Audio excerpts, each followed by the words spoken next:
you are doing in measuring systemic risk. But what I'm going to address today and to speak about today is the extent to which there are huge challenges due to the data constraints. So let me start with a literature review. So this is a long list of papers measuring systemic risk. So it's probably very small, and I apologize also for those of you who have contributed to the literature and we are not in the list yet, but I may update that. So as you can see, I mean, there has been literally an explosion of research regarding the measure of systemic risk. In particular since 2008, that is, the crisis has really triggered this huge amount of research. And so you have, in a recent survey by BIASIS, you have like 30 and more different measures of systemic risk.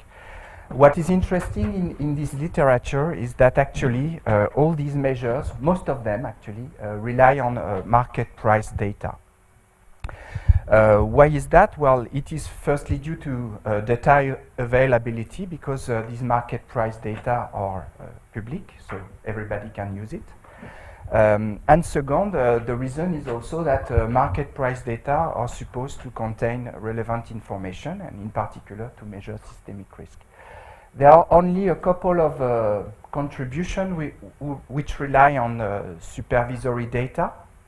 So some of them are public. So Augustin presented this morning a paper which is based on EBA, so European Banking Authority stress test data, so that were released, but usually this kind of data are not necessarily public.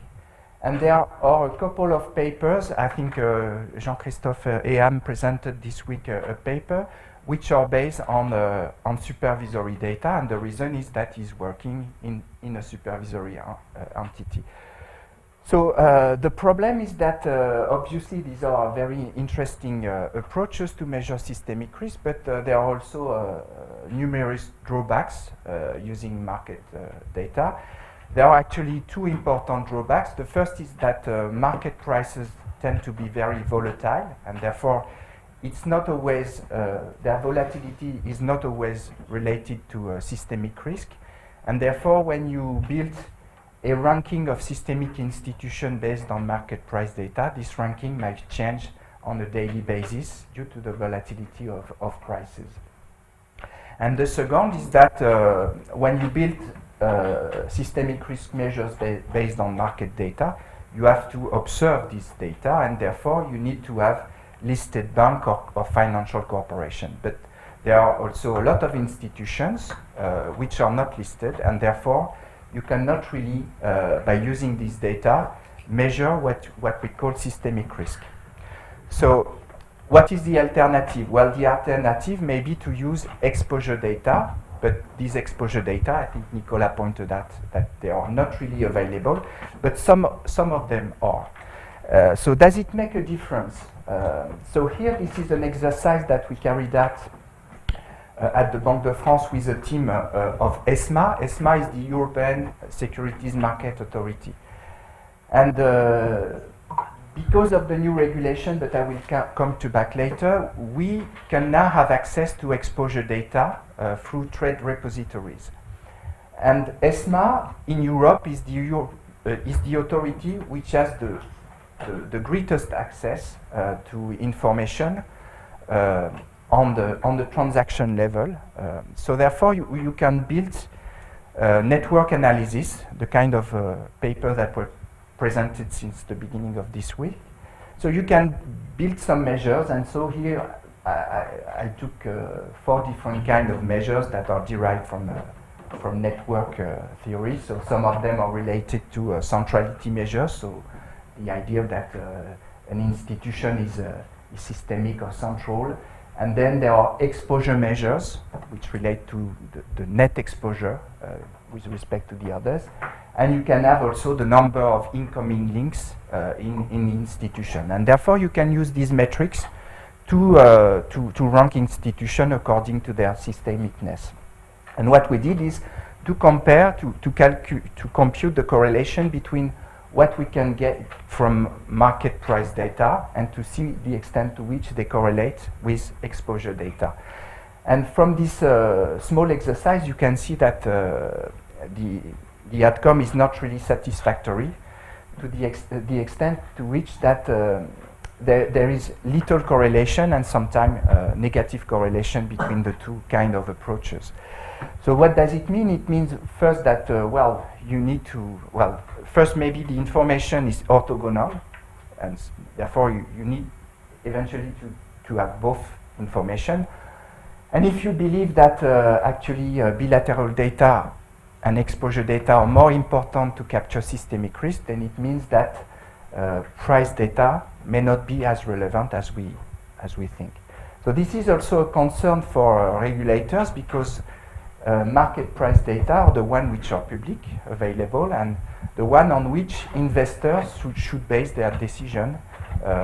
And therefore it means that to some extent they are not able to fully capture systemic risk. So what has changed since the crisis? So I would say that we have reversed the order of approaching and dealing with data. And up to now, because it's still the case, so people start by looking at what is the available data, and this is really the constraint. So you look at what is available, and from that you can carry out some research. And then from this research you can eventually draw policy conclusion. And the outcome of the crisis is that because you are constrained by the data, you miss a lot of exposure, you miss a lot of information, and therefore when you design policy or regulation, you basically completely miss out systemic risk. So the idea and the first response to the crisis was to change the approach and to start with a policy-driven process. That is to say, what do we need to carry out meaningful systemic risk analysis, and what are the data gaps? And this is an initiative that has been launched by the FSB. So the idea is precisely to look at what are the data gaps and collect them in order to have measures of systemic risk. Now the problem is that so far it's not clear whether this data will be available for research. Actually, there is these data are gathered at the BIS, but it's not clear whether they will be made publicly available or even in any way available to research. So that is a concern. So what else about this data gap initiative? So there were the approach was really to develop a system-wide risk, but here I think there are a limited set of countries which are participating to this hub, to this data hub, so gathering the data. So there are 10 parties, and up to now only supervisors did get access to the data. And since 10 days, central banks start having access to the data. So having access to the data is actually not having access to the database, but you send requests to the BIS, which provide you with some reports. So actually, we don't know yet what is the form of this report. So this has to be investigated. So regarding access to the data, so I don't know whether you see it here. On OTC data, there are some guidelines which have been provided by a forum of over-the-counter derivative regulators, and they set some priorities and list with respect to which entity is asking for the data. And as you can see, depending on whether you're an institution which has some responsibilities in regulating central clearing, for instance, here, or whether you are an institution which is dealing with general macro concern, the extent of data you have access to is very, very different. So in some cases you have very detailed data. You can have named data for all the counterparties or anonymized data. And it's done with a precise definition of which institution has access to what kind of data. And it is done for supervisors. So these are banking supervisors. So you can see that they have access to quite a lot of data also. And these are market supervisors. And here you have, no, it's not here. Here you have central banks implementing monetary policy. So when you want to carry out some research on exposure data, the best you have to do is to try to convince the financial market authority of your country to work with you, because it's the largest available data and they have named data. But as a central bank for us, for instance, when we work with ESMA, we were not able to have access to this named data. So we send the programs and we get back some tables with anonymized data. So that's interesting when you want to spot or to identify who are the systemic players. You know that it's bank 37, but you don't know who is bank 37. What are the current challenges? So there are two kind of challenges. The first is that we are still in an environment where we are facing a lot of data constraints. And up to now, there are two different models. One model can be based on multilateral surveillance, so that involve international institutions. So the BIS is one of these institutions, the IMF is another, and the data gap initiative is something which is taken care of by both the BIS and the IMF. And there are also nationally oriented supervision, so like the Banque de France, for instance, or the Bank of Austria. And the problem we face is that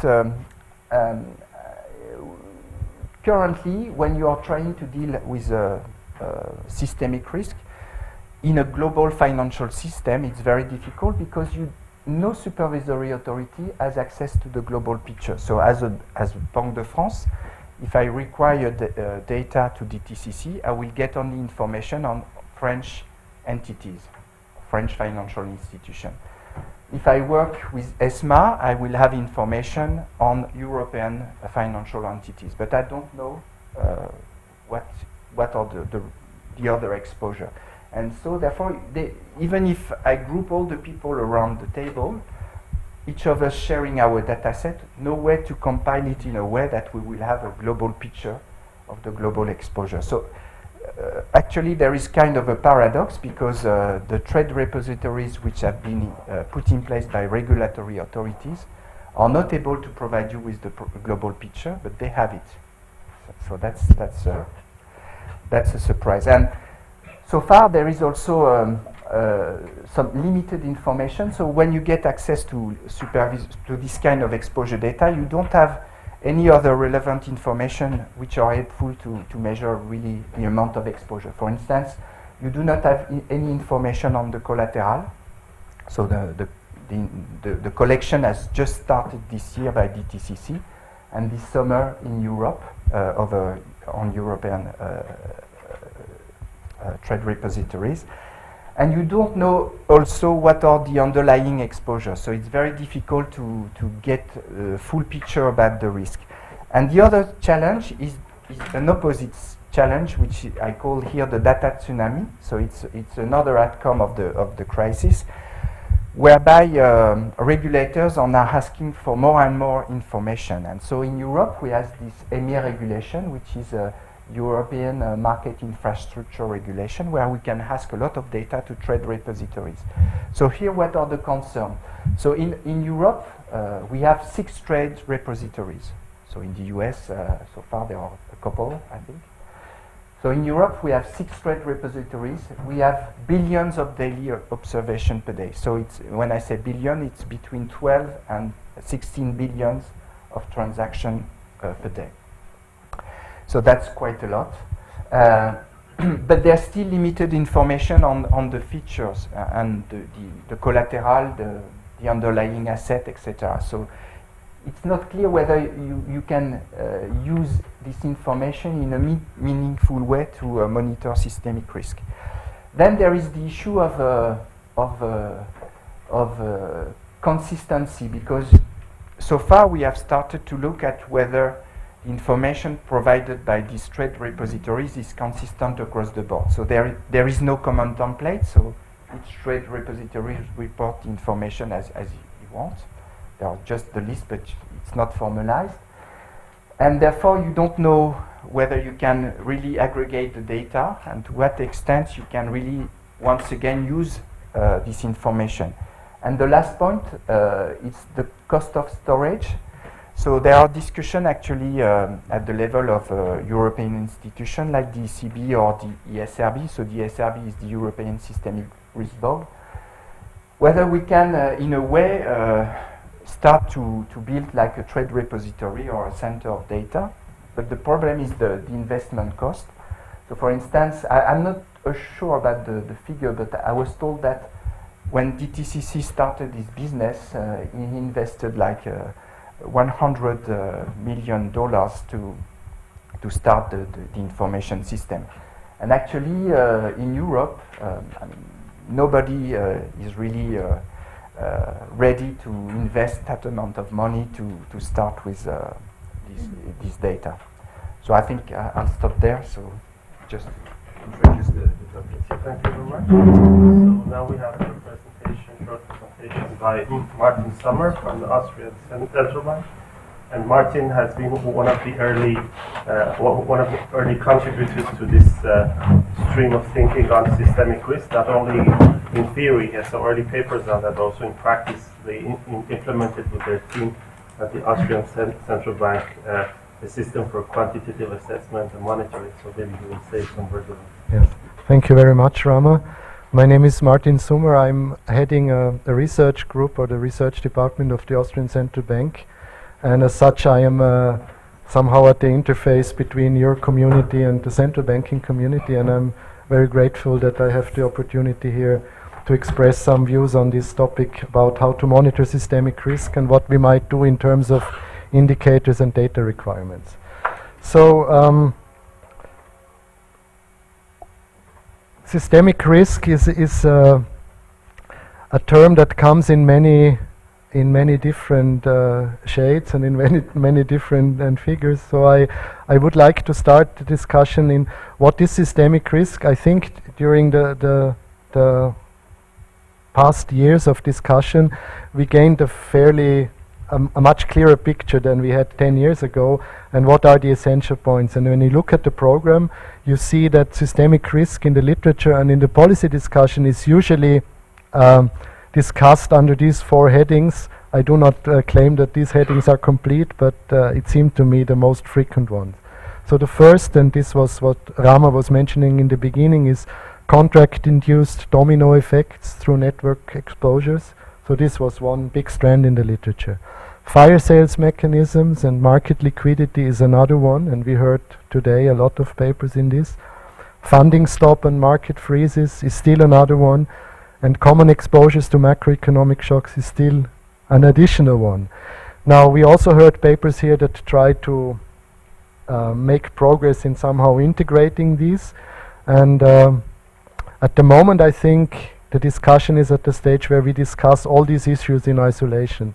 I think it's important that we do this because at this level of generality where, for instance, Philip Hartmann defined systemic risk, that widespread impairment of the financial system, it's too vague to understand details. So it's valuable to look at details, but we also need to think about how these things hang together and how they are integrated. And since this is a discussion forum, I will take a stance on this and see what your reaction is later.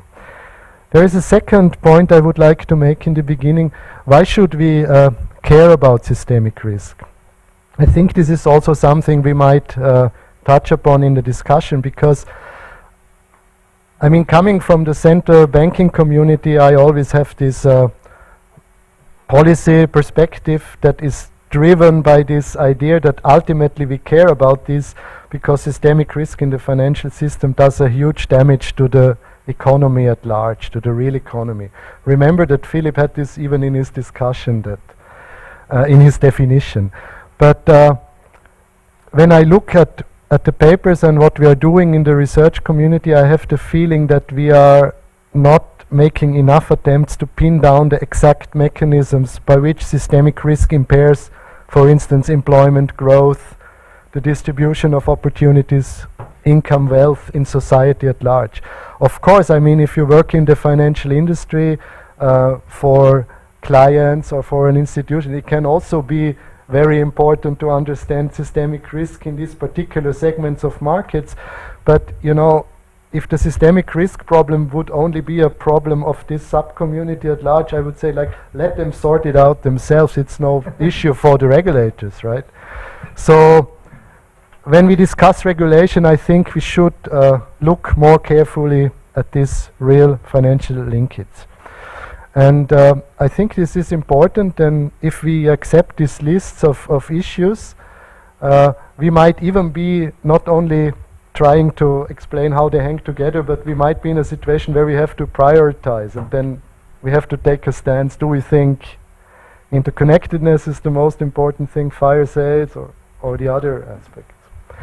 So I said I will take a stance about the systemic risk issue, and this is I try to do in 2 slides, and I do it by going through one contribution to the literature which I personally find the most compelling, and this is John Giannakopoulos' theory of the leverage cycle. And I believe that this is a theory that if we forget about the skin and the flesh of the systemic risk problem and go to the bones, this is it. So let me try in 2 slides tell the story of the leverage cycle, and then what I want to do is, if you believe this story, what would follow in terms of indicators and data requirements. Okay. So the leverage cycle has 2 phases, a boom and a bust phase, very well known. And at the beginning, in this narrative of a lending boom, leverage tends to rise, and this can have a variety of reasons. It can be rooted in heterogeneity of valuations of assets. It can be rooted in the feeling that at this moment assets are particularly easy to sell, over-optimism, regulators sleeping at the wheel, or being very complacent. There can be various reasons. Now, there is one point that is very important to stress here, and I think in the discussion there is lots of confusion about this. What do I mean when I say leverage rises? When I talk about leverage here, I'm interested in how much can you borrow against a given asset to purchase it. So it's leverage on the asset level. Frequently when we talk about leverage, we talk leverage at the level of the institution and in the balance sheet. This is also important, but leverage in the balance sheet, equity over total assets, is somehow a backward-looking measure in the sense that it measures the average leverage on old credit.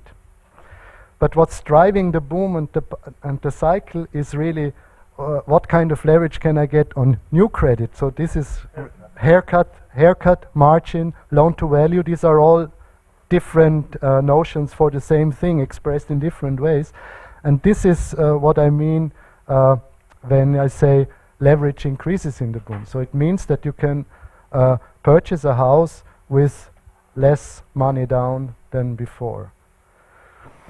Now, the effect of this is that the higher leverage allows new asset buyers to enter the market and allows the existing buyers to buy even more of the assets, and this pushes the asset prices upwards, in particular if the assets are in fixed supply or difficult to produce, and if short selling is difficult. There is a price push in there. And then what happens is that assets become concentrated in a smaller and smaller group of like-minded buyers who have similar marginal valuations, and volatility declines, and lenders are even more willing to lend. So here is a link between these points, you know, because this is exactly the phase in the cycle where market liquidity appears to be very high because the assets are concentrated in the hands of like-minded investors and are not very volatile. Funding liquidity is very high because lenders are reassured by the low volatility, and this is exactly the point where the systemic risk is the highest, and everything looks good. Now, the next thing is the bust phase of the cycle. So clearly the asset buyers who are leveraged most are the most vulnerable to a wiggle in the asset price. And we discussed this in many papers. And now some arrival of bad news, some exogenous event we did not hear before can like make the asset price plummet a little bit. And this brings the most, the buyers first underwater who are most optimistic or most aggressive about the valuations, and then they have to sell. And this comes back to the debate we had in the morning with Augustine, because then the question is, to whom do they sell these assets?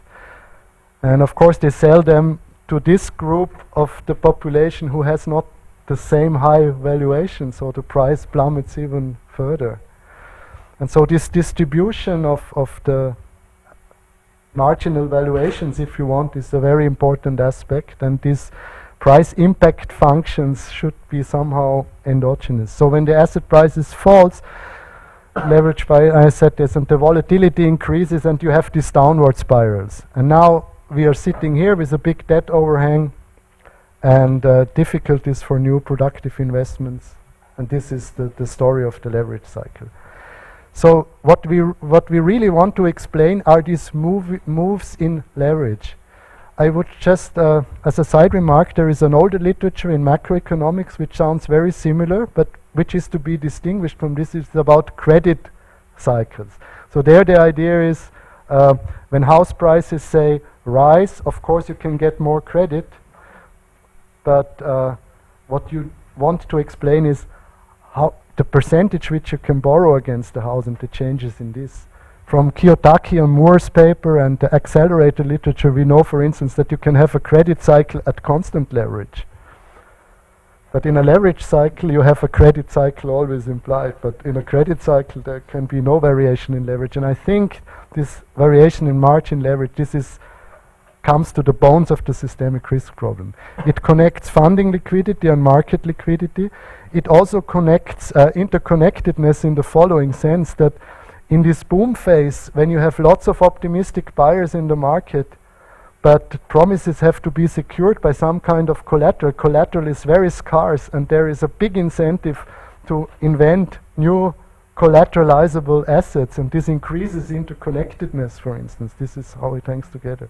Or for instance, in the down phase, when the lenders become very nervous and suddenly ask much more collateral, it might be very useful to have a network model that gives you a map of the exposures to decrease the uncertainty that is in the market. So just by this, the networks could be very useful. And finally, I would like to come back to the remark I made before. If you measure leverage, for instance, at the balance sheet level and not for the additional new lending, it would move in opposite direction, because when you look at the balance sheet, when asset prices start to fall, this balance sheet leverage ratio, the leverage on the old loans, starts to increase. So Carmen Reinhardt and Ken Rogoff report, for instance, looking at this measure, that the deleveraging starts 2 years after the bust. But when you look at the new lending, you see that immediately, even shortly before everything goes down, leverage plummets on new lending. So it's important to distinguish these two. Okay. So this is the reference to this literature, and I can encourage you to have a look at these papers. They are not exactly the papers you want to have if you are after quantifications, but it's more in terms of conceptualization, but I think this can be very, very interesting. Now, John and Lasse Pedersen, formerly at NYU and now I think back in Denmark at the Copenhagen Business School, made a very interesting proposal which I would like to promote here, what this narrative of systemic risk would imply in terms of monitoring systemic risk and indicators. One implication, for instance, would be monitoring systemic risk means, now I'm taking a provocative or reductive stance, monitoring leverage for new lending at the level of asset classes. From there you can build up leverage for investors, leverage for institutions, and then you look at the whole universe: real estate, securities, exchange traded derivatives, OTCs, CDS, and all these products. And you construct investor and institution leverage from this data, and it gives you a fairly interesting picture about current lending condition. And what I find very attractive about this is LTV, margins, leverage. Of course, you have accounting issues and things like this, but it's something you can observe directly without going through very sophisticated statistical models which might not be applicable in these turbulent environments anyway. So something that sounds to me very down to earth and robust. So I would like to see more of these measures. Perhaps it's not the only one. But I think this is a good idea, and we do not have these data collected somewhere in a usable way. Of course, exchanges have margins information, banks have LTV information, but I don't know of any source where we can collect this. And this is, of course, a very big, broad brush, big picture. I do not say that I know exactly how we would collect this. Would you sample this or ask the whole information? But this has to be discussed, I think. Now, I can skip this slide and let me say now something about challenges in data collection, and I would like to share here some experience I have from my own institutional background. Because it's clear that we want to collect more data, it's clear that we want to have access to as big a universe as possible, but there is a real big challenge in data collection which is completely underappreciated, and I think it's a major management task and process organization task which should be discussed much more systematically, how you make these data available in a format suitable for research. I mean, when I heard Nick was reporting to us that the data repository did not even agree on a template how this data should be reported, and some institutions say basis points, others say 5%, others say 0.05, it's a nightmare. You cannot do that. You should upfront think about this. And the central banks could, I think, take a pioneering role because they could be innovators. Traditionally, I mean, these are old institutions. The Austrian Central Bank is having a 200 years jubilee next year. And so their thinking is really, we collect data for supporting administration, the enforcement and monitoring of statutory rules. This idea that you can do data with research has to be promoted. And what is important is it needs a special infrastructure to do it. So you need something like a three-tiered system, and then I stop. I mean, it can be very boring if you go to these organizational details, but this is the generic side of it. You need one entry point where the data come in from data producers and consistently classified, and where all these issues are sorted out, whether you have basis points, 0.05 or something else. Then you have a data repository that is able to put this data in a format that can be used for research. You need some special file formats to do this. And then you have to have a third layer, which is called something like a service layer, where you request, where you get documentation, and where you can make inquiries. And this has to be embedded in a governance structure that decides about the confidentiality issues involved. I would like also to take the opportunity here to promote one institution who is doing a super cool pioneering job in this respect. It's the old boring Bundesbank, who have realized that this is a very, very, very important field, and they set up a process exactly like this. It's called the Immedias project, or the House of Microdata, and you should go to the Bundesbank and talk to Ulf von Kalkreuth, who is the leader in the statistics to do this, and inquire about their model. It's very worthwhile looking at. So I just wanted to say that the central banks can here be key players. So here are my conclusions. It seems to me that the leverage cycle story offers us a kind of overarching narrative that can combine several of the isolated strands in the systemic risk literature, and I would be very much interested in developing this further. It suggests a systemic risk measure and monitoring tools that are based on direct observation. This is an aspect I like very much.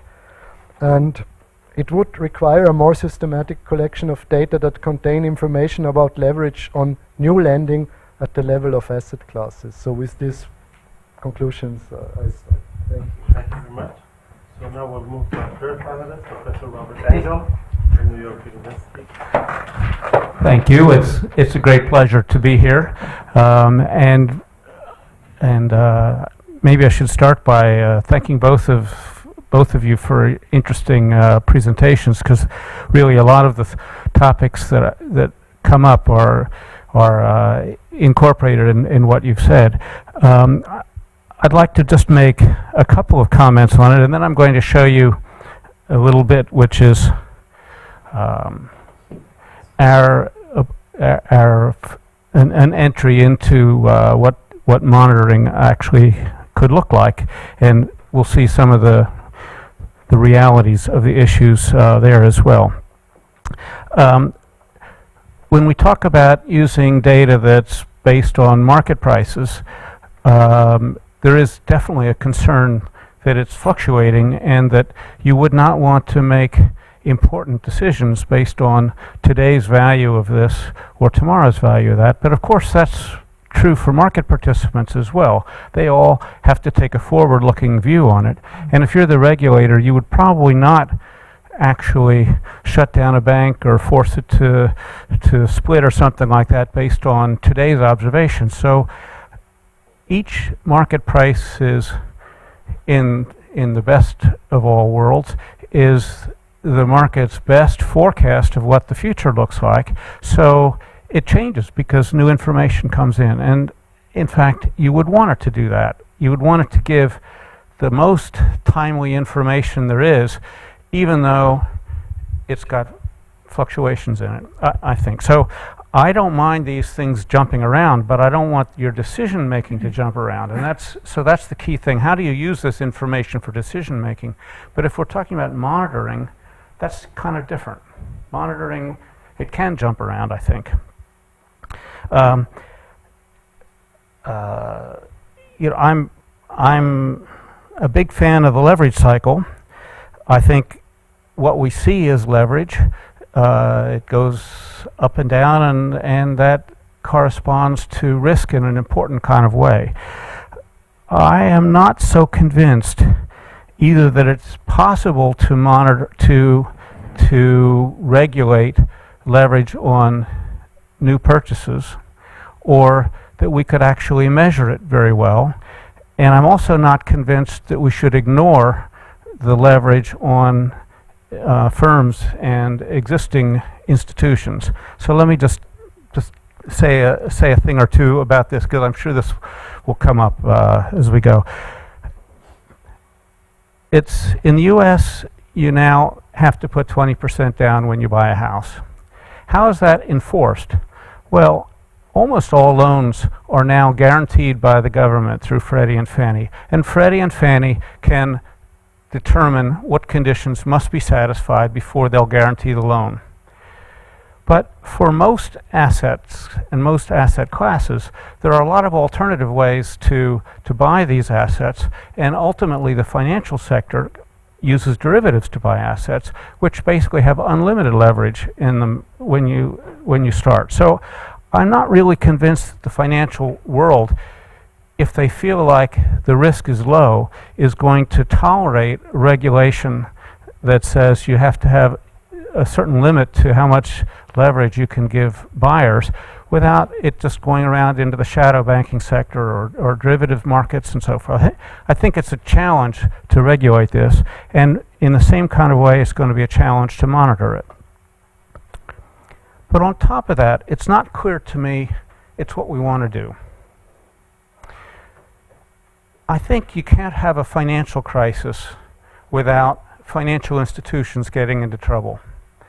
What makes financial institutions get into trouble is that they take on too much risk relative to their asset cushions, the loss-absorbing capital that they have. And that risk is not new leverage, it's old leverage. It's the liabilities that they have taken on, and illiquid assets that they have purchased that change in value, that give rise to the kinds of risks. And we saw this in this morning's presentations. So I think when we talk about the health of a financial institution or a financial sector, we can't just look at new leverage, although it's, in other words, I think if we regulated new leverage, that would not give us, that would not be enough. We would have to regulate old leverage as well, financial institutions. And my story about why financial institutions get over-levered is that they have a risk myopia. What does that mean? Well, we talk about how when the economy is doing well and volatility is low, the seeds of systemic risk build up. I think that's because firms choose the amount of leverage they want based on their current estimates of risk. And their current estimates of risk are not the risk over the next 5 years. They're not the risk over the next 3 months. They're the risk tomorrow. They use measures like value at risk and expected shortfall, which are very short-run risks, and they don't recognize that these illiquid assets are going to be held for a much longer time and have big transaction costs to disposing of these.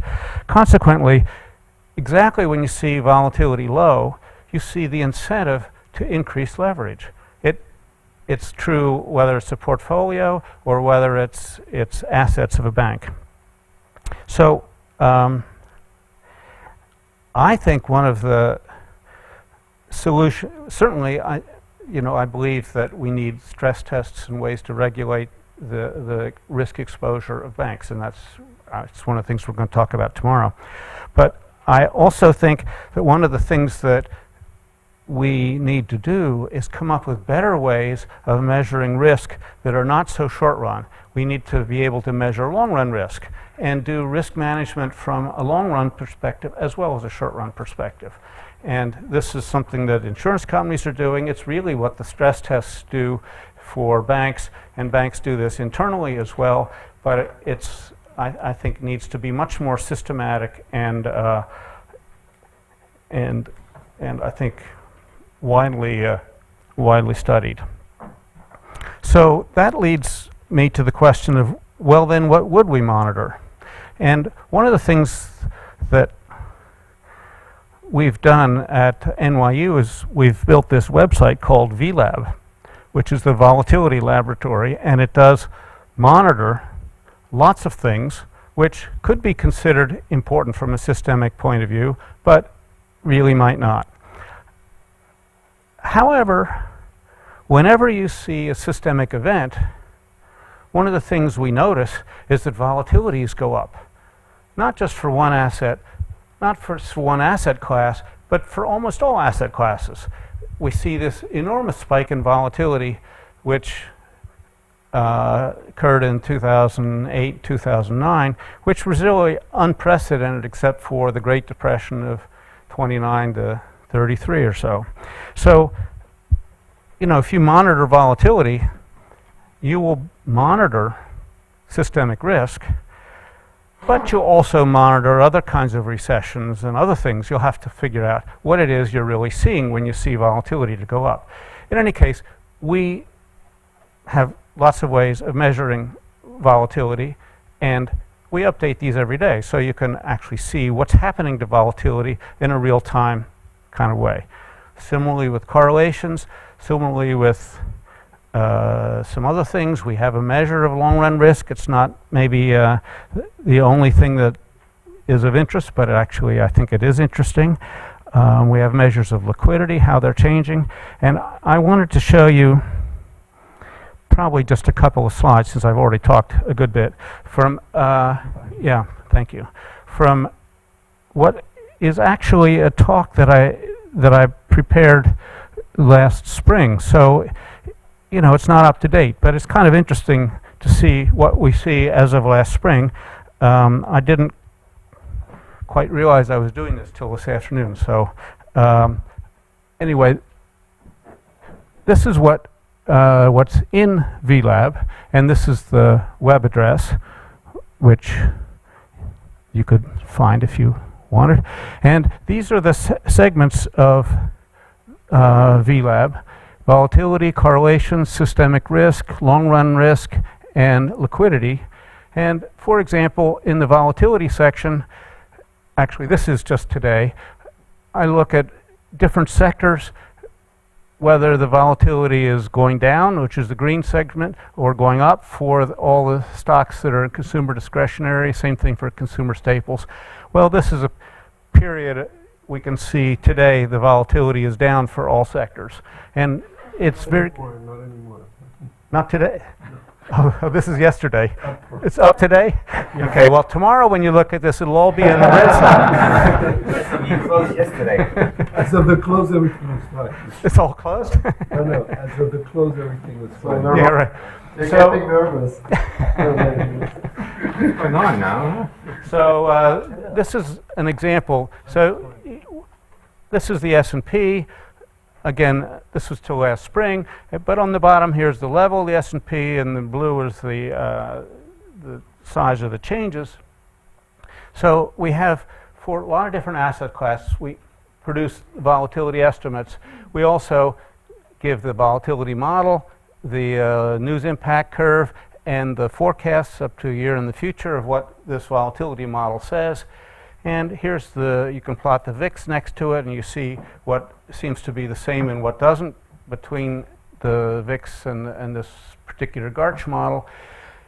You can plot a lot of different asset class volatilities next to each other. This is the AEX index, Brent crude oil, Barclays aggregate AA bonds, Cohen and Steers realty REIT index, Barclays government bonds, the euro, and the VIX, all plotted together. And you see some of these are very low volatility and others are high volatility. But the pattern is, I don't know, pretty much the same. You know, with this, the financial crisis, everything went up. Even if these state assets, like corporates and treasuries and so forth, did show rising volatility during the financial crisis.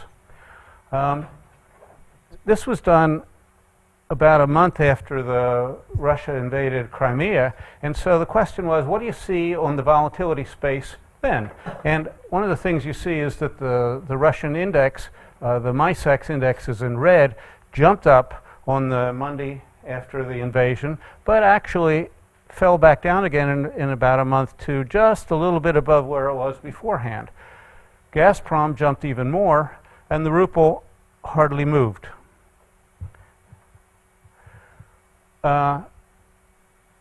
Over a longer period of time, this shock was not as big as the financial crisis in Russia.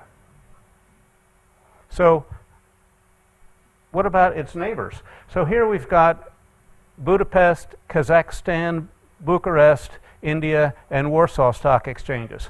So most of them actually showed some increase in volatility in this period, except for the India Sensex index, but the same pattern is there, which all the volatilities are coming back down again. So, in a sense, is this a systemic event? Well, I don't know, but it's an event which affected a whole lot of different financial markets. It's in market prices, but it seems to be a transient event. At that point, who knows where we are going forward, but the volatility is not so high in these markets today, I don't think. If you look at the CDS and equity on the same underlying, it's kind of interesting. They don't move exactly together, but they move sort of together. And if you look at, here's a correlation picture. So this is commodities, and the bottom axis is every day we've got a covariance matrix of commodity prices. And if you look at the principal components of this, the first principal component is the orange one, and the second one is green. So you see, right after the financial crisis, the first principal component is at its maximum. And that's when these things are all moving together. In fact, what do? They fall just before the financial crisis, and then they rise as Rama showed us today to high level. This, of course, his was for equities, but for commodities as well. They rise, and then they're gradually coming down. This is the correlation between the S&P and aluminum, between the S&P and coffee, and between S&P and oil. So that's the three correlations that are plotted on this picture, but the principal components are for like 30 commodities that are all there. We look at correlations across asset classes, which again are typically time varying, particularly things like between gold and the S&P, which is in black, treasuries in the S&P, which is in blue, which is mostly negative, but now has moved back into closer to zero. The VIX on the S&P is very negative and seems unmoving, and the dollar follows treasuries pretty much.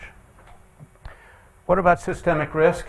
Well, that's what we're going to talk about tomorrow, but also it's what we're talking about today. So what we calculate is our own estimate, and you'll see, as I say, you'll see this, of how much an institution, how much capital an institution would need to raise in order to continue to do business if we have another financial crisis like the last one. So this is a dollar amount that would be tried to raise either in the public market or some other way that would actually be pretty hard to do in the middle of a financial crisis, except through taxpayers. So this is the amount of money that a regulator might see the taxpayers needing to come up with if they wanted to keep this firm from failing. Or maybe I should say not failing, but failing to continue to provide its intermediation services that we think they would do. Okay, and we call this thing S-risk. And so here's what it looks like for the whole world. So we do this for 1,200 financial institutions, all of which have to be publicly traded, and so it's not the total amount, but it's over across countries, and we add it all up.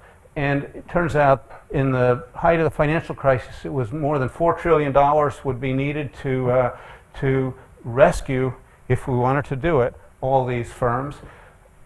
But it was almost as high when at the peak of the sovereign debt crisis in Europe, which is kind of surprising. It's now come down. It's now less than $3 trillion. And I don't know whether you think of that as a big number or a small number. It's sort of what China's got sitting there in the bank in treasury bills, but in any case, it's a pretty big number, but it's not big compared to the size of these asset markets. And so, anyway, furthermore, you see it's not come back anywhere close to where it was before we had this crisis. So where is it? It turns out China is actually the biggest contributor at this point to this measure of S-risk. Second is Japan, then we have France, number 3, US 4, UK, Germany, Italy, Canada, Netherlands. And I should say this is not today, this is in March. So I'll show you tomorrow what it is today. But you might already have looked it up. Okay. So what's happened in the U.S.? We see in the U.S. the sovereign debt crisis was not nearly as big as the financial crisis as a whole. You see, we're talking about something like $1 trillion is what it would take to bail out the U.S. system. The Treasury raised $700 billion in TARP. The Fed put in some more. It didn't bring it back to zero, but we pulled out of this pretty rapidly and pretty substantially. We had a second round here, which of course coincided with our failure to raise the debt ceiling when we should have.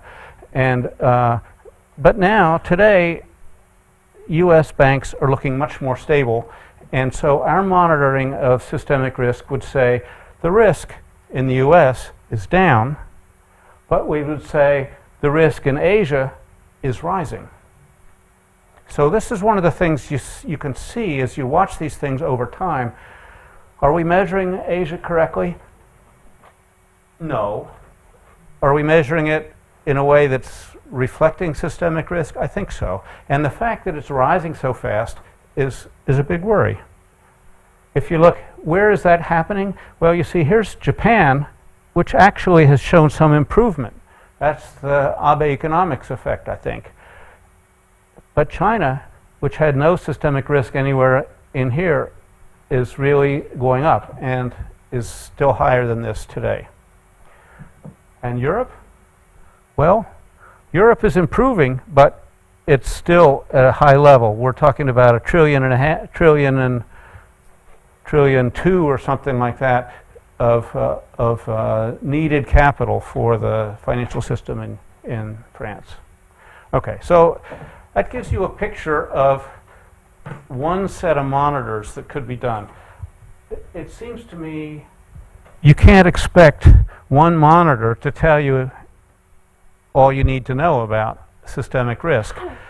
So I think what these monitors are going to have to look like is going to be a collection of a lot of different series that you can look at and you can piece together, but they're not really going to tell a coherent, consistent story unless without a lot of kind of analysis. I mean, when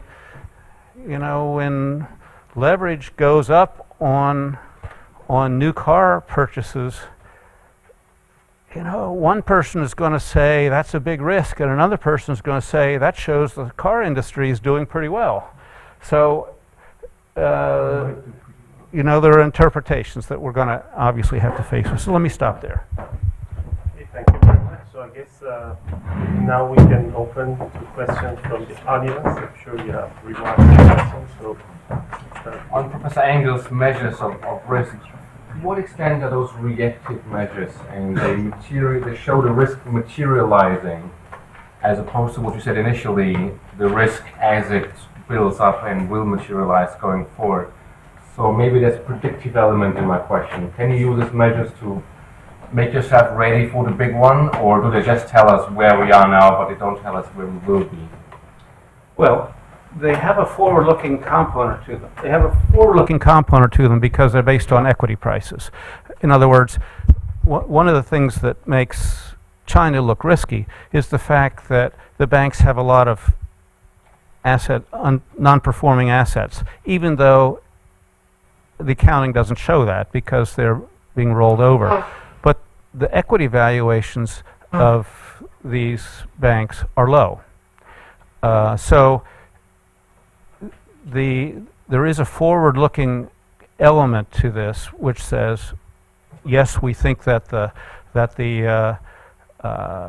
these banks are undercapitalized because the actual market value of the assets is less than the book value of the assets. So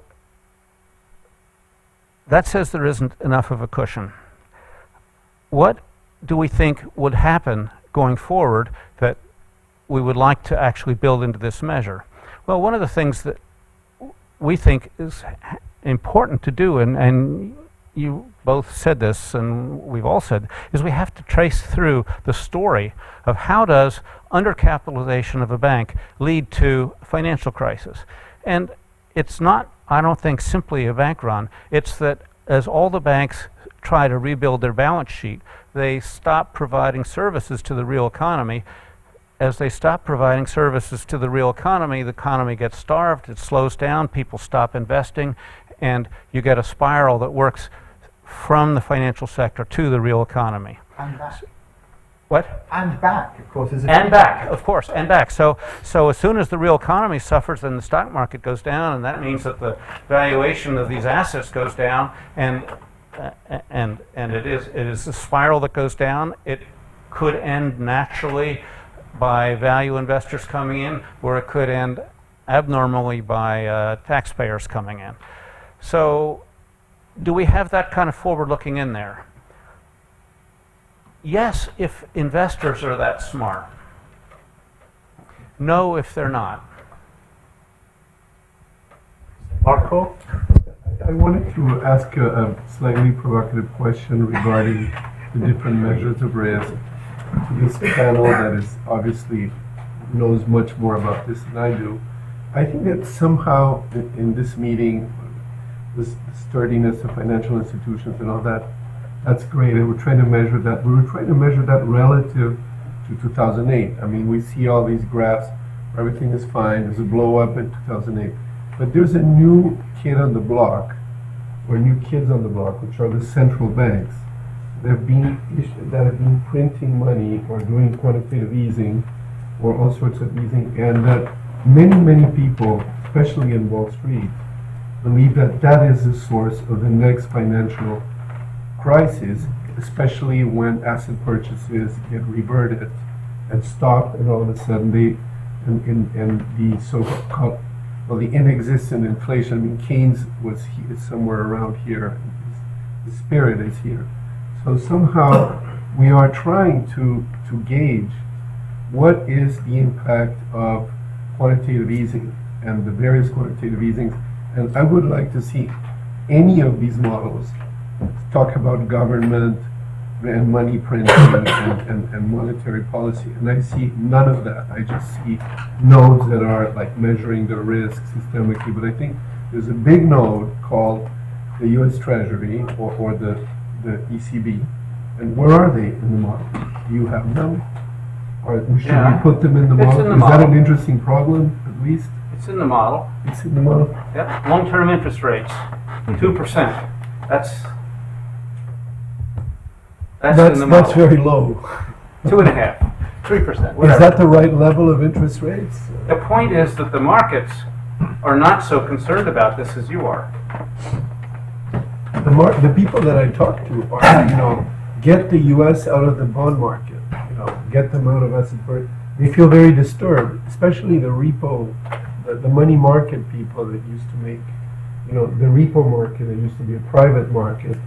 And, but that's another story. That's a business story. You want it to be controversial, so I'm being controversial back, right? Okay. So I think you have an answer? Yeah. would You're a like- central banker, aren't you? Yeah, I would like to answer two things. I think I agree very much with the criticism you raise that we, in all this modeling we do and in all this thinking, we just ignore this very important link, and this is as important as the financial real link I mentioned before, and we are a little bit behind the curve. I think Philip Hartmann presented some ideas how to proceed there. And then, of course, the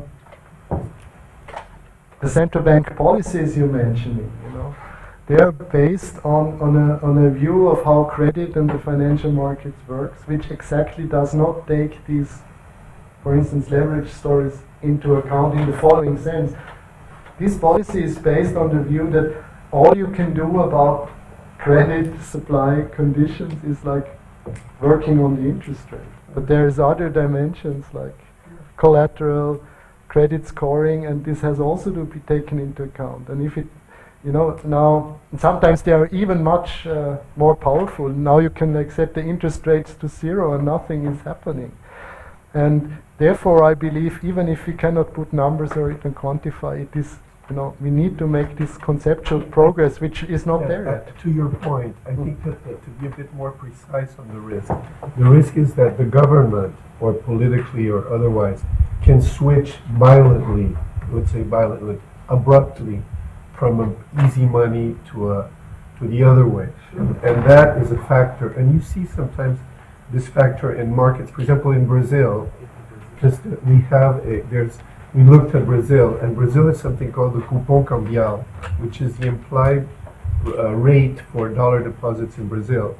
What you would say, okay, if you're looking at an equity risk, and S&P in Brazil, that doesn't seem to be the most volatile part, and it's not. Yet it's a big risk because the central bank can completely change it. Monetary policy in Brazil is mostly like exchange rate policy. So they can change, they can put some kind of, make a sudden decision about, money flows or taxes, that would, or for example, if they put a Tobin tax on transactions, took it out here, but I'm talking about Europe, that would change. All of a sudden, that could, or you had a government that flips and goes the other way and stops the easing. So I think Laurent wants to answer. Just one point on that, because there is no single model, and when we monitor systemic risk, we use a bunch of indicators. So, and these indicators help us to do some risk assessment and identify vulnerabilities. And obviously, in the current context where you have very weak economic condition and you had a recession, the natural response by central bank is both to decrease interest rates, so it has been done up to what was possible, and eventually to complement that by additional measures. It's through liquidity injections. And therefore, yes, there is a risk, and people, if you look at, for instance, the hierarchy of risk that is put forward by central bank, the current low interest rate environment is on top of the list, because there are two kind of risk. The first risk is that once again we enter in a period where interest rates are too low for too long, and we are already seeing a lot of search for yield, risk-taking in the financial industry, and therefore there is some risk building up, so it does not show up in your systemic risk measures, but you have that on other measures. And also, and yes, there is another risk, which is if you look at volatility, and here it's in your indicators, we have very low volatility, very low risk premia, which are far below their usual level.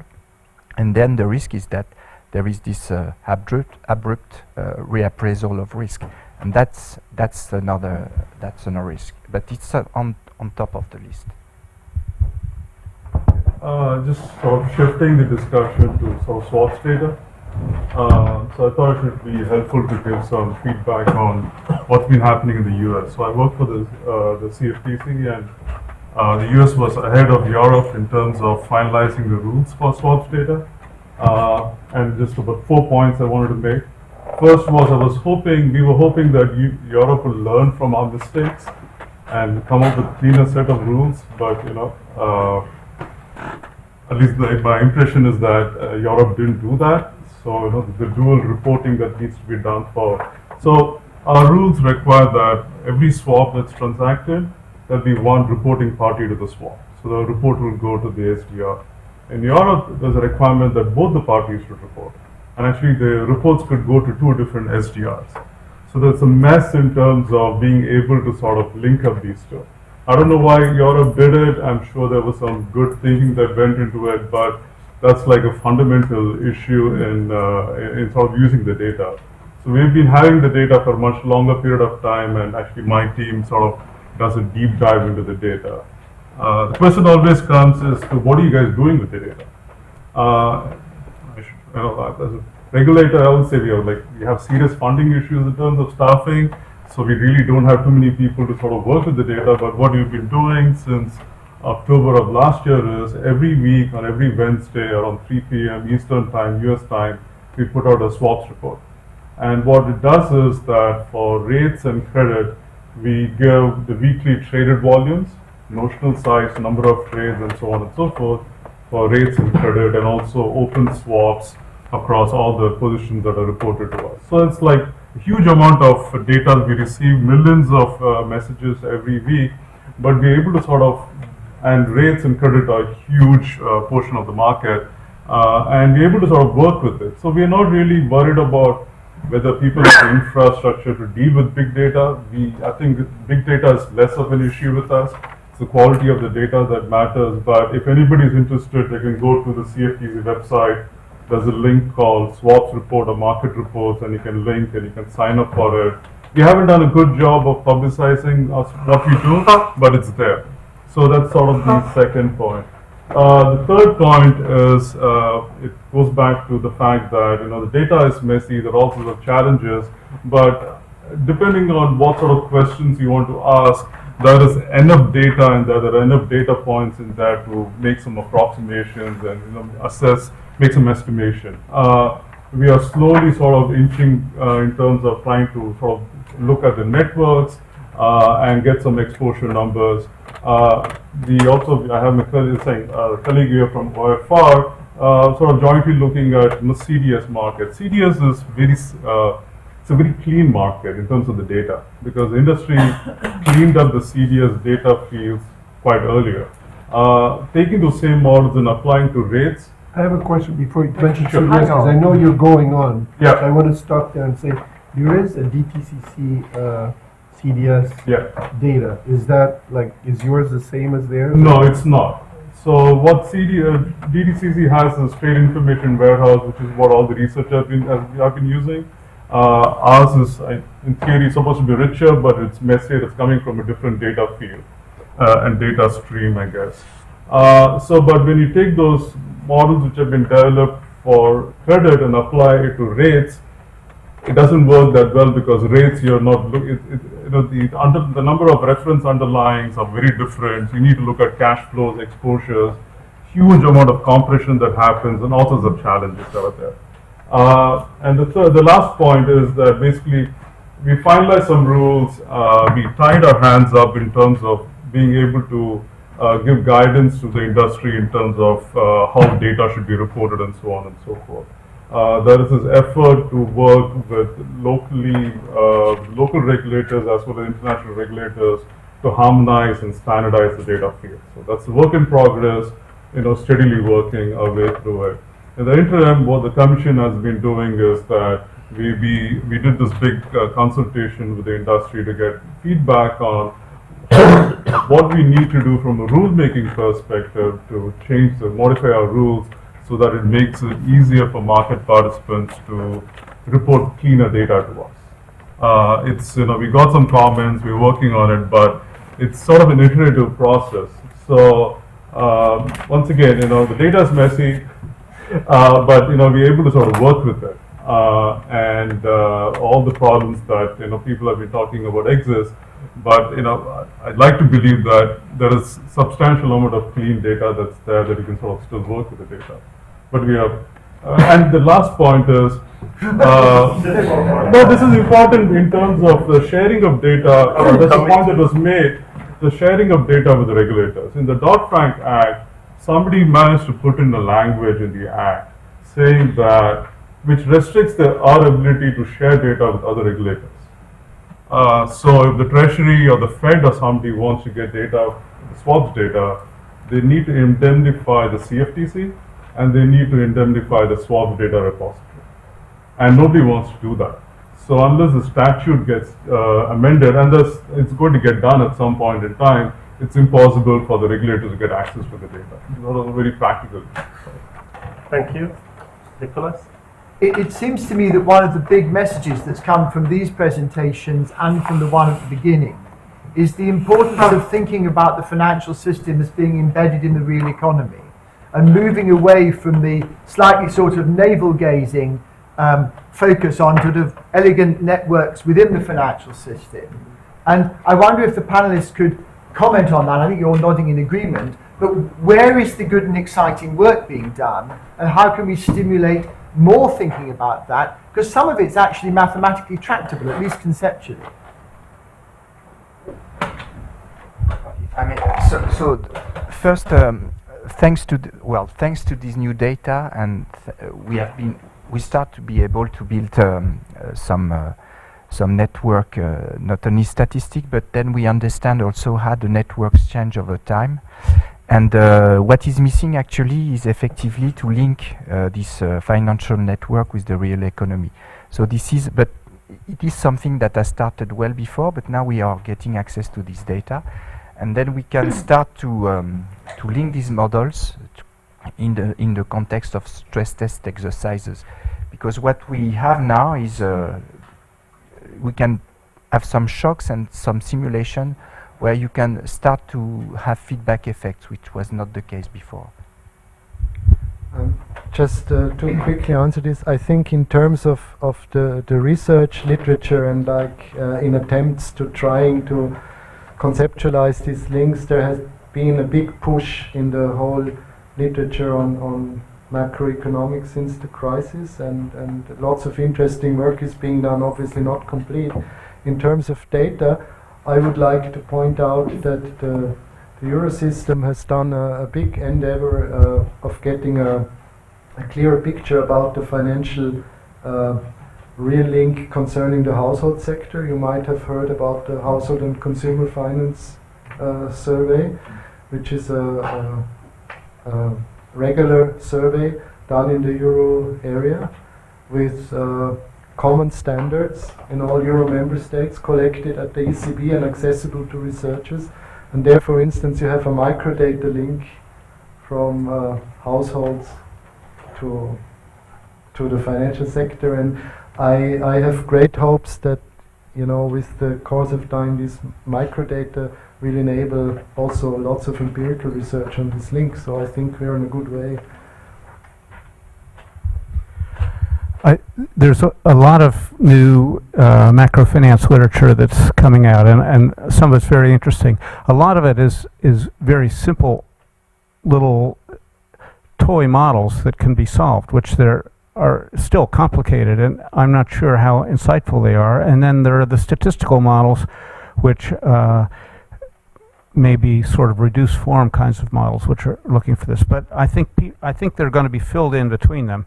I think one of the interesting discussions that focuses exactly on this question is the OFR's endeavor to decide who should be designated as a SIFI. That there's been a lot of discussion as to whether asset management companies are systemically important. Well, the answer to that question has a lot to do with what you think the real linkage is between a financial firm and the real economy. And so that has brought up a lot of discussion. The same thing is going on with the insurance companies, because you know, it's easy to say, well, you know, banks provide essential services that if they fail, they don't do them anymore. But how about these peripherals, or whether they're actually shadow banking firms, or what's going on? And then there are companies like General Electric that have a big financial arm. You know, are they systemically important? And so I think that these issues are coming up in important ways, and you're right to focus on them.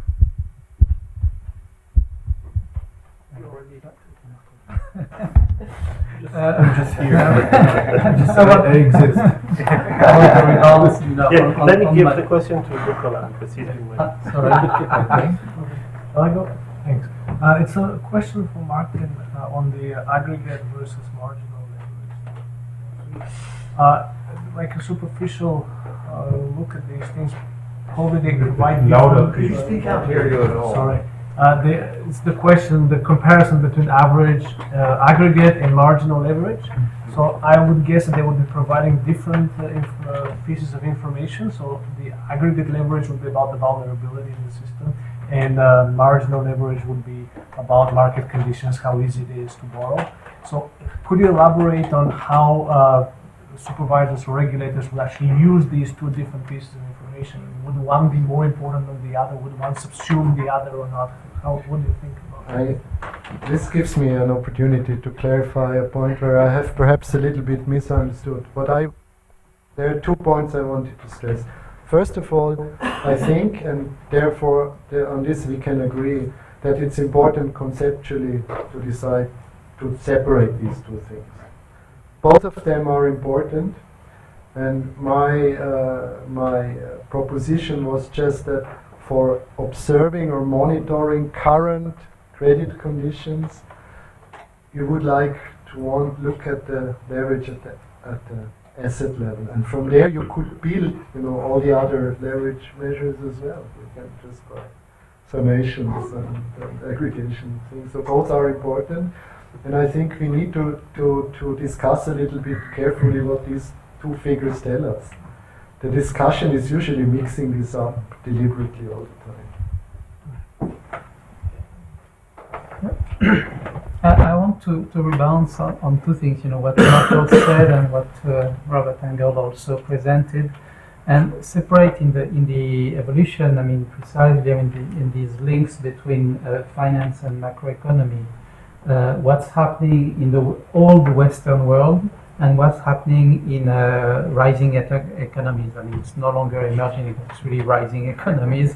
And the number one of them, which is China. But what you said on Brazil was exactly of the same story. And what happens is extremely different, because in the rising economy, basically all the traditional models, or the Keynesian models, etc., are valid, because the number one, I mean, the most active is the real economy. It's a problem about financing, about leverage, about heating, etc. So we are in a logic which is very Keynesian. in the old Western economy, because we are on the flood of a lot of money, it's a matter of money, it's a matter of trust into the money, and in particular into the US dollar.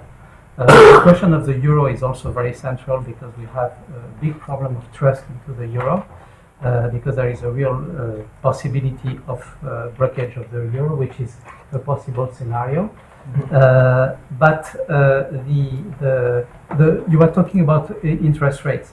That's a very good point, because we have basically two scenarios on the long-term interest rates on the old economy.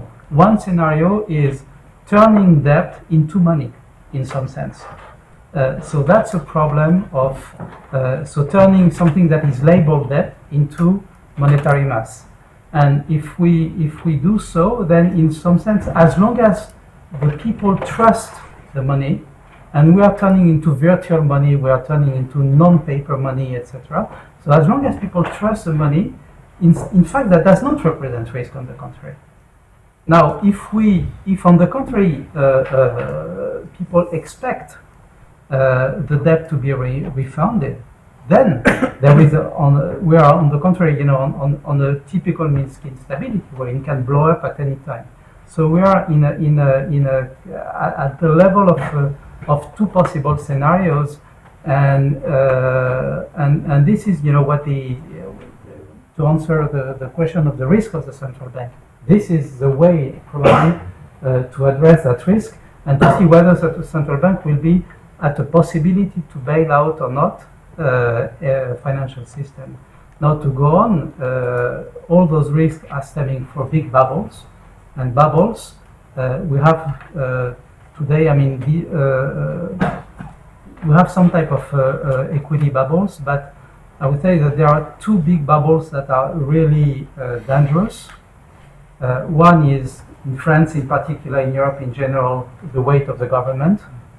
And in the US, it's the weight of the financial sector, which has dropped since the crisis, but it's still a problem of managing the fact that the weight of the financial sector in the global economy is probably too big.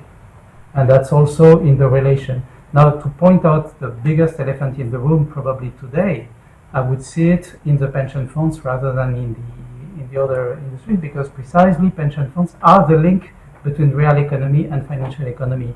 They are mostly underfunded, and if they need to be refunded, they need to pull out money from the real economy to do it.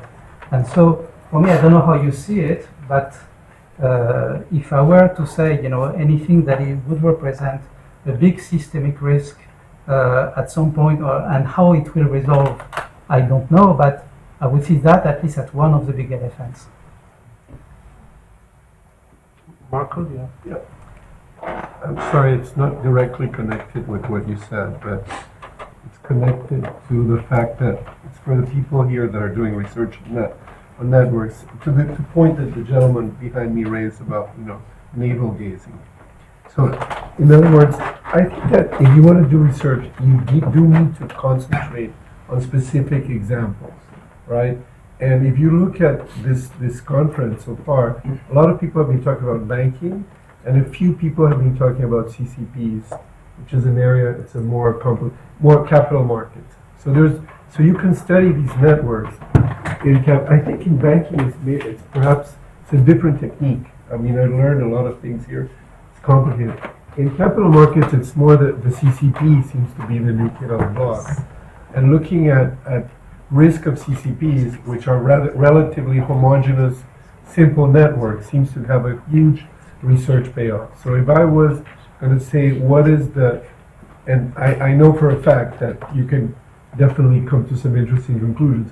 So network research, research in terms of financial networks, you have to separate it into capital markets and banking. I know it's a completely arbitrary separation, but it focuses on what are the issues, and one of the main issues is CCP. And then when you look at the banking, the issue is, well, as we talked before, monetary policy, balance sheet, removal of the presence of the central bank as a big player in the market. So I think that these are the kind of situations that people should perhaps focus on because they're the headlines and try to make a dent there on headline problems. That's my attitude towards research. It's a bit kind of different, but I think that's where the payoff is. I can very much support this. I think it's very useful to study, problems you can understand. But I just mentioned this real financial linkage is important to focus on when you think about regulation. Now, going to the networks, I think there is a huge value in doing this network research. I am excited about it myself. I have contributed to that. But I think we need to reflect a little bit more what are we doing with it. So one potential use that is a little bit underappreciated in the discussion, I believe, is then when you are in this phase of the leverage cycle, which I call bust, when the uncertainty spikes and nobody wants to lend, like after the Lehman, there was so much uncertainty because nobody knew who was owing, and just to have a map of the network could be so valuable in reducing this uncertainty that it perhaps even as such a tool would take lots of uncertainty out of the system and inject a little bit of more optimism, what you need in such a situation. So I think that the network research alone for that would be very valuable. So maybe I'll ask the last question. So in Laurent's talk, you brought up. Can you take the mic? You brought up this comparison between market-based indicators of systemic risk. You have the long list. You said many of these indicators are purely based on market data, like CDS spreads or implied falls or historical correlations. And then you had other types of indicators based on regulatory data, which are not public, such as typically exposures, and now you have data reporting in the repositories. And your comparison, I think you have a paper on that, where you compare the two, and basically you show that there's little correlation. I mean, there's basically, they reflect two different kinds of information, there's little correlation. So that was kind of worrying for me.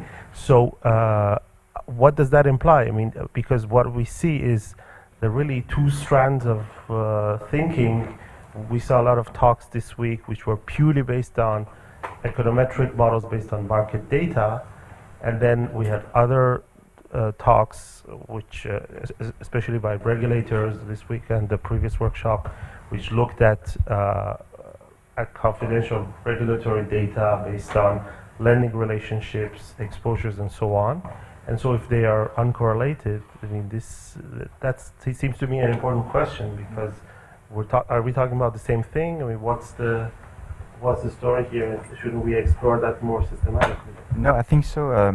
We too were really disappointed by the result, because to exploit this exposure data, it's a huge amount of work, and it's very difficult to first have access to this data, and as I shown, they are also incomplete because you just have one part of the story. So we were expecting to find a ranking that would correlate a lot, and saying, well, we can rely on public available data, that's easier. And the fact is that it is not. So that is a puzzle. So the first thing is that maybe they bring different kind of information. So this is something we have to figure out.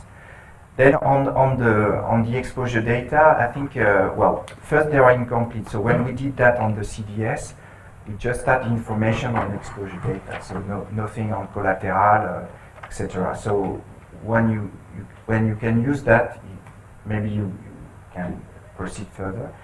What we are currently trying to do is also to have, because that's a single exposure, so you can also diversify or to cover position that can balance your exposure. So what we are currently trying to do is to have access to the complementary information on exposure vis-à-vis other derivative classes, and try to see the extent to which these different networks reinforce each other, whether they can provide additional source of information. So maybe in a way we will go closer to market information, which probably if you believe in the quality of this market information, probably gather already all this kind of exposure. But this is a puzzle, and I agree with you that it may warrant Yes, further research. If I want to push a little bit further, for example, if you think about the example of AIG, well, obviously, if somebody had looked at the exposures in detail, you don't even need an econometric model to see that there's something fishy going on. But does any of these indicators based on market data, for example, CDS spreads or whatever indicator you want to look at, equity of AIG, does it show anything going up to that event that could tell us, I mean, the slightest hint of what kind of time bomb is sitting there? That's, I think. Well, maybe we can check on the data, but my recollection was that it's not exactly the case. So it's the question you point on the forward-lookingness of these indicators. So the problem is that most of them, they increase when you are in the risk. So when the risk materializes, you do. So what was interesting in the work we did was it was asked by the ESRB, and it was just before the default of the sovereign. So, and at that time we had no clue about the exposures and how it could work, etc. So we were lucky enough to get the data just before, and then with the CDS we find that there was no massive exposure, that the way the CDS market works can offset. You have this netting agreement, close-up netting, etc., which are very stabilizing. So from that perspective, it is very useful. And you can carry out simulation before, which in a way at this forward-looking approach, I think it's superior to this extent to market-based indicator of systemic risk. Okay, thank you. Do you have any other comments on this, or shall we close? Okay, well, thank you very much. Thank you very much.